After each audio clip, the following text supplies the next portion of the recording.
Bonjour. Couvre-feu, c'est déjà là. Confinement élargi, on le saura ce soir. Mais ce ne sont en fait que des mots qui recouvrent des réalités très disparates selon l'époque et le lieu et avec lesquelles il faut arrêter de jouer.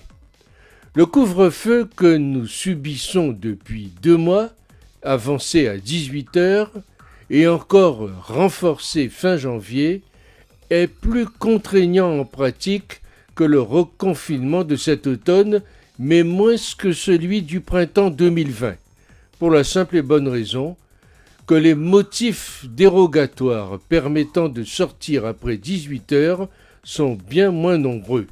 Après 18h, plus de courses, ni de vente à emporter, plus de promenade ou de jogging non plus. Des restrictions absurdes, car la première conduit à concentrer les interactions sociales sur des horaires réduits, amplifiant le risque de contamination, tandis que la seconde n'a aucune justification sanitaire, le risque de contamination étant quasi nul. Pour beaucoup de commerçants qui ne peuvent travailler après 18h, subissant une forte perte de chiffre d'affaires, et de familles obligées de jongler avec les contraintes diverses et contradictoires, pour que tout le monde soit rentré à 18h, le couvre-feu est bien plus contraignant et liberticide que le confinement. De même, chez beaucoup de nos voisins prétendument confinés, les restrictions sont plus souples que celles du couvre-feu français. M. Macron n'a pas refusé de reconfiner par courage ou pragmatisme, mais par crainte de la colère des Français qui pourrait compromettre sa réélection. En pratique, les restrictions sont toujours là, plus dures. Donc aujourd'hui comme hier, beaucoup de déclarations, mais aucun résultat. L'exécutif devrait surtout prendre en compte que les Français réclament plus de vaccins, pour enfin plus de liberté, car nous payons l'incurie de la Macronie sur la vaccination. Le retard de la vaccination augmente la mortalité. L'institution et ses dirigeants politiques sont complices de ce retard que plus personne ne nie. La faute n'incombe pas aux Français, qui sont au contraire très dubitatifs face à tant d'irresponsabilité. La situation en France s'aggrave, et notre exécutif brille par son manque de courage et d'honnêteté, incapable de reconnaître ses erreurs ou d'admettre la médiocrité des décisions.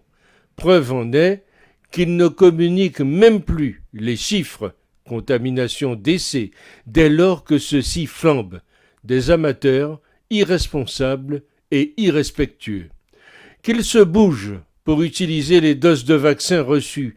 La vaccination doit être massive, tous les jours de la semaine. On est en guerre et on applique les 24 heures là aussi. 600 000 vaccins AstraZeneca distribués en février et seulement le quart utilisé. Les bras m'en tombent. Au lieu d'essayer de contraindre un peu plus une population déjà sous pression terrible, le gouvernement ferait mieux de proposer de vacciner ceux qui le veulent par ordre de priorité. La stratégie du laisser-faire, laisser-passer, le virus a échoué. On ne fait pas une politique de santé publique en appliquant les recettes éculées de l'ultralibéralisme. Si on ne veut pas vivre pendant 10 ans la moitié de notre temps en confinement, il va falloir éradiquer le virus. Sinon, on va se pendre tous les mutants de la planète, car le virus n'a pas de passeport. La vraie question aujourd'hui est, qu'est-ce qui arrête un confinement ? Si c'est la disponibilité des vaccins, alors l'attente va être longue, très longue. Par définition, la stratégie choisie par Emmanuel Macron du vivre avec le Covid entraîne qu'il ne peut y avoir de date de fin des couvre-feux et autres confinements. Il faut le savoir.